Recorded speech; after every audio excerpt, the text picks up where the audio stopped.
జిల్లా గాజువాకలో bridge కూలిపోయి slab కూలింది. ఈ ఘటనలో 7గురికి తీవ్రమైన గాయాలు కాగా వెంటనే వారిని ఆసుపత్రికి తరలించి చికిత్సను అందిస్తున్నారు.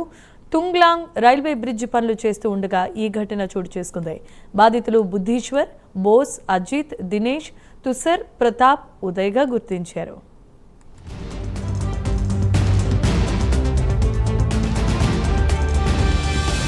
ఎన్నో ఏళ్ళగా నిలిచిపోతూ ఫ్లైఓవర్ పనులు ఇప్పుడు చకచకా జరుగుతున్నాయి. మరొక 6 నెలల కాలంలో ఇది ఓపెనింగ్ సిద్ధం చేయడానికని చకచకా పనులు జరుగుతున్న తరుణంలో అనుకోకుండా ఈ రోజు ఈ ప్రమాదం సంభవించింది. సుమారుగా ఒక 3గురికి ఇంజరీ జరిగింది. ఇంకా శిథిలాల కింద ఎవరో ఉన్నారేమో అనుమానంగా ఉంది. తక్షణమే మేము స్పందించి, నా పేరు కరణం ముత్యాల నాయుడు, ఈ వార్డు చూస్తుంటాను, జనసేన లీడర్ని. తక్షణమే నాకు విషయం తెలిసిన వెంటనే వచ్చి అందరితో పాటు సహాయక చర్యలో పాల్గొని ఇవన్నీ శిథిలాలు అవి తొలగించడానికి మొత్తం అందరితో చేసాం. ఇంకా మాకైతే అనుమానంగా ఉంది, ఇంకా శిథిలాల కింద ఎవరైనా చిక్కున్నారేమో అని. మేజర్ ఇంజూరీ అయిన వాళ్ళందరినీ కిమ్స్ హాస్పిటల్ తరలించడం జరిగింది. ఈ నాణ్యతా ప్రమాణాలు పాటించి చక్కగా ఇది చేయాలని R&B వారిని కోరుతున్నాం. ఈ ఫ్లైఓవర్ రైట్, ఇక విజువల్స్ చూస్తున్నాం. విశాఖపట్నం తుంగ్లాం రైల్వే బ్రిడ్జ్ పనులు చేస్తూ ఉండగా ఒక్కసారిగా స్లాబ్ కూలిపోయింది. దీంట్లో కొంతమంది గాయపడినట్లుగా తెలుస్తోంది. క్షతగాత్రులను ఆసుపత్రికి తరలించి చికిత్సను అందిస్తున్నారు. ఇదే అంశానికి సంబంధించి మరిన్ని అప్డేట్స్ ను మా అసోసియేట్ ఎడిటర్ వాసు అందించడానికి విశాఖ నుంచి సిద్ధంగా ఉన్నారు.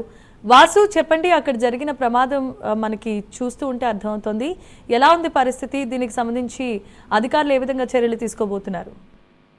జమీన్ ఒక విధంగా చాలా పెద్ద ప్రమాదం తప్పిందని చెప్పొచ్చు. ఈ తుంగలం రైల్వే బ్రిడ్జ్ పనులు కొన్ని సంవత్సరాలుగా కూడా సాగుతాయి. గత ప్రభుత్వం గుంటూరు జరుగుతుంది. ఈ బ్రిడ్జి స్లాబ్ సంబంధించి వర్క్ జరుగుతుంది. ఆ బ్రిడ్జి సంబంధించిన డెక్కింగ్ కూలిపోవడంతో కొంతమందికి తీవ్ర గాయాలు అవ్వడం జరిగింది. దాని కూలిపోయిన దాని మీద స్లాబ్ అయితేనే, లేకపోతే ఇనుప మొత్తం చెవులు అయితే దాని కింద కొంతమంది ఉండడం వల్ల కొంతమందికి గాయాలు కూడా జరిగింది. ఆసుపత్రికి తరలించడం జరిగింది. ఇది గత కొన్ని సంవత్సరాలుగా కూడా నిర్మాణం జరుగుతుంది. ఎంతో కాలంగా ఈ బ్రిడ్జ్ కోసం అక్కడ ప్రజలు వెయిట్ చేస్తున్నారు. గాజువాక నియోజకవర్గంలో ప్రజలు ఎంతో కాలంగా వెయిట్ చేస్తున్నారు.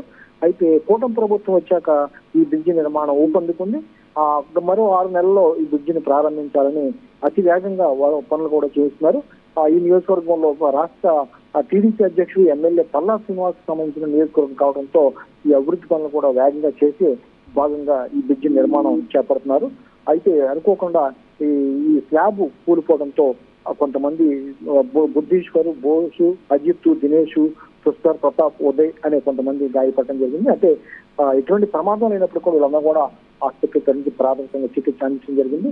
అయితే దీని కింద ఎవరైనా ఉండిపోయారని ఇప్పటిదాకా కూడా మొత్తం అన్ని కూడా తీసుకోవడం జరిగింది. ఎక్కడ కూడా ఎటువంటి ఎవరు కూడా లేకపోవడంతో అంత ఊపిరి పీల్చున్నారు. ఇప్పటికీ జనసేన నాయకులు అయితేనే, కూటమి నాయకులైనా అందరూ కూడా ఈ సంఘటన స్థలాన్ని చేరుకుని ఆ పరిస్థితిని పరిశీలిస్తున్నారు. అధికారులు కూడా చేరుకున్నారు. ఈ సంఘటన ఎలా జరిగింది ఏంటి అనేది కూడా విచారణ చేపట్టారు.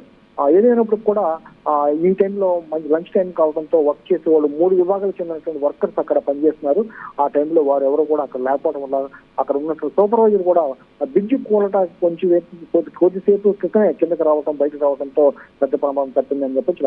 చాలా మంది ప్రాణ అపాయం తప్పిందని చెప్పొచ్చు. ఏదైనప్పుడు కూడా ఈ విధంగా అక్కడ జరగడం పట్ల అయితే ఆ నాణ్యత లోపమైన విధానం పట్ల దృష్టి పెట్టాలని, గాజువాక ప్రజలు దృష్టి పెట్టాలని కూడా కోరే పరిస్థితి కలుగుతుంది. ఎందుకంటే నిర్మాణం పూర్తయ్యాక ఈ విధంగా కూడిపోతే మరింత ప్రమాదం జరిగి ప్రాణ నష్టంగా జరిగే అవకాశం ఉందని హెచ్చరించే పరిస్థితి కనిపిస్తుంది. ప్రస్తుతానికి అధికారులు దానికి సంబంధించి విచారణ చేస్తారు. పోలీసులు కూడా చేరుకున్నారు. జయమేమా. Right, thanks for the updates Vasu.